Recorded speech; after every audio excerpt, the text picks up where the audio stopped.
ውስጥ ነበር የነበርኩት። በኋላ ነገር መጨረሻ ከራሴ ላጠፋ የነበረበት ዕለት ላይ በጠዋት ተነስቼ የሚካኤል ነው የሚያስፈልገው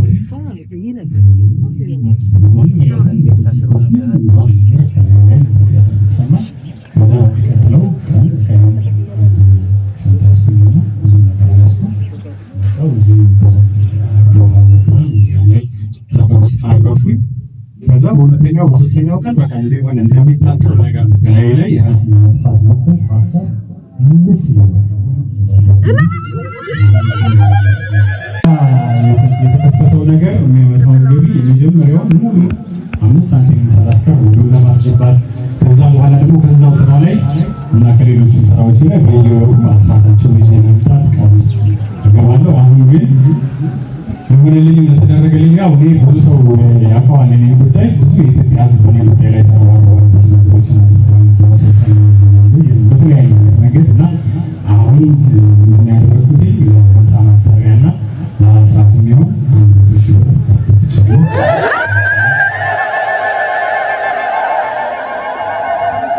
እግዚአብሔር ይመስገን፣ እግዚአብሔር ይመስገን።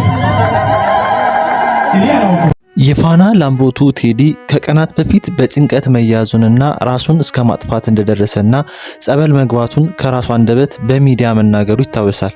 ይኸው አሁን ቀኑ ደርሶ ለምስክርነት ደርሷል። እንደተናገረው ከነበረበት ጭንቀት ሙሉ ለሙሉ እንደተላቀቀና ፍጹም ሰላምን እንዳገኘ መስክሯል። ለተደረገለትም ነገር ከተሰበሰበለት ገንዘብ 100,000 ብር ስጦታን አበርክቷል። ጋዜጠኛው ጸበሉን ሲከታተል የነበረው በዚሁ በአቅራቢያችን ከሚገኘው ከጻድቁ አቡነ ሐራ ድንግል ገዳም ነው። ጻድቁ በይበልጥ ከካንሰር በመፈወስ ይታወቃሉ። ያም ብቻ ሳይሆን ከተለያዩ በሽታዎች እንደተፈወሱ ብዙዎችም መስክረዋል። ወንድማችንን የፈወሱ ጻድቁ እኛንም ካለብን በሽታ ሁሉ ይፈውሱን። ወደ አባታችን ገዳም መሄድ ለምትፈልጉ አድራሻው በለሚኩራ ክፍለ ከተማ ሀገረ ስብከት ወደ ጣፎ በሚወስደው መንገድ ገብርኤል ቤተክርስቲያን ጋር ቀጥታ ወደ ገዳሙ የሚወስዱ ባጃጆችን ያገኛሉ። በአቡነ ሐራ ድንግል የተደረጉ ሌሎች ተአምራትን እናስደምጣችሁ። ያለርኩበት ማለት ነው እንግዲህ 13 ዓመት ይሆናል። ሐምሌ 3 ይመጣ ማለት ነው። አሁን 11 ቀኔ በ11 ቀኔ የሴቶች መጣብኝ አቋረጥኩት ሰሞኑ። አሁን ትናንት ተጸዳድቼ መጣሁ። አሁን ትናንትም ከትናንት ወዲያ እማዬ አትምጪ ትለኛለች፣ እንጀራ ስጪ ትለኛለች። ለታሪኩ እንዲያበቃኝ ያው 13 ዓመቷ ነው። ያለርኩበት ገዳም የለም ያለርኩበት ማለት ነው። ይህ ሊሰጠኝ ማጽናኛ ይሄው ወንድ ልጅ ሰጥቶኛል። እሱ ደህና ነው፣ እሷ ግን አትናገርም። በቃ ይሄን ሰሞን ግን እማማ አባባ እያለች ነው እና ለታሪኩ ያብቃኝ ነው። አባባ እማማ እያለች ነው። ይኸው ልጆች አፍ ሲፈቱ የመጀመሪያው እማማ የሚሉት ነው አይደል? ድንግል ማርያም ናት። አባባ ማለት ደግሞ ማን ነው? አምላካችን ነው። ኤው ይሄንን በመናገር አፏ መናገር ጀምሮልኛል። የበለጠ እንድትዘምር ደግሞ እግዚአብሔር ይርዳት። የቅንጭላት እጢ ተብላ በጣም እያዞረ ይጥላት ነበረ፣ እንትን ይላት ነበረ እና መናገር ራሱ አልችልም። በጣም 4 ልጆች ነበሯት።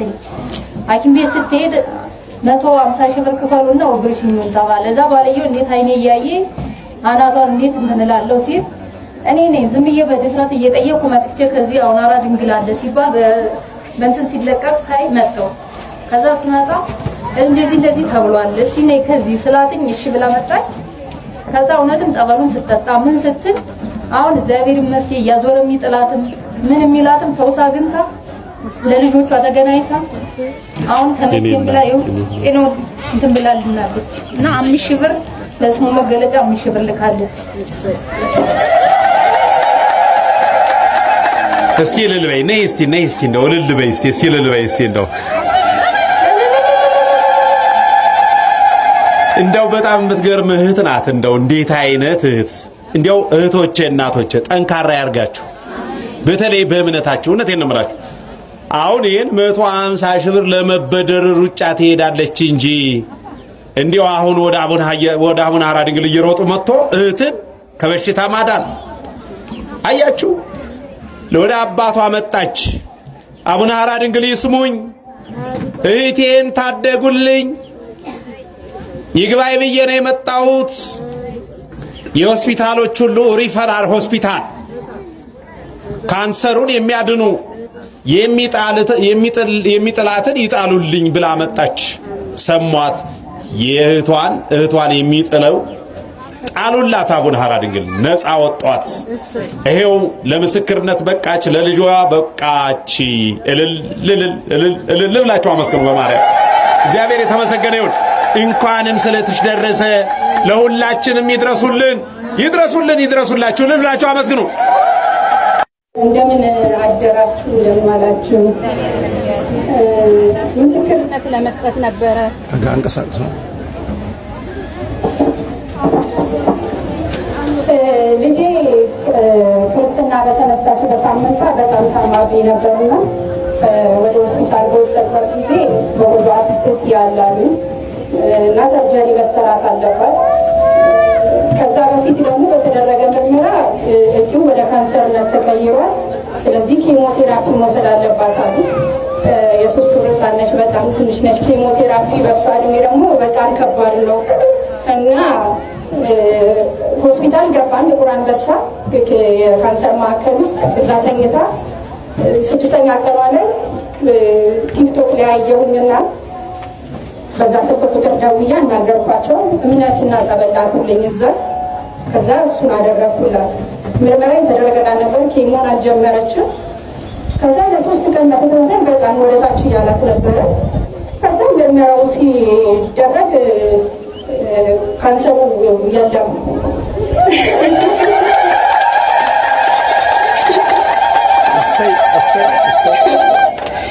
በጣም የሚገርመው የነሱ ሴሎቹ 45,000 ሆኖ ነበር እና በጣም ታይቶን ተሰምቶም አይታወቅምና ዶክተሮቹ ራሱ በጣም ግራ ገብቷቸው ነበር። ወደ 20 ዶክተሮች ነበሩ ምርመራ የሚያደርጉላት። ከዛ ምርመራውን ይደረግ እንደገና ተብሎ ሲደረግ 215 እና በጣም የሚገርም ነገር ያሳለፈች 11 ቀን ሆስፒታል ቆይታ ምንም አይነት ነገር ኬሞ ምንም ሳትወስድ በጤና ወደ ቤት መጥተናል።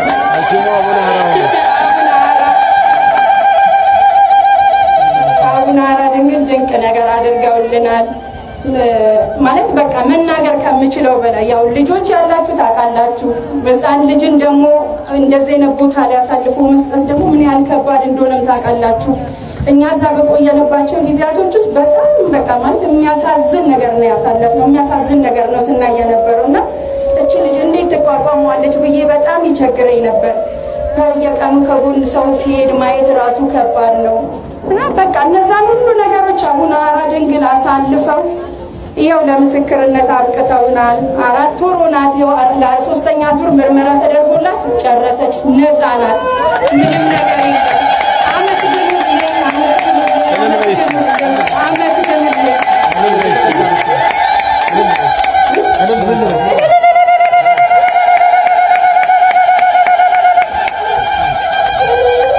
አመስግኑ፣ በማርያም አመስግኑ። ደስ አላላችሁ? እግዚአብሔር እኮ የሆነ ነገር ፈልጓል ሊያረግላችሁ ስለፈለገ ነው ይሄን የሚያሰማችሁ። አመስግኑ።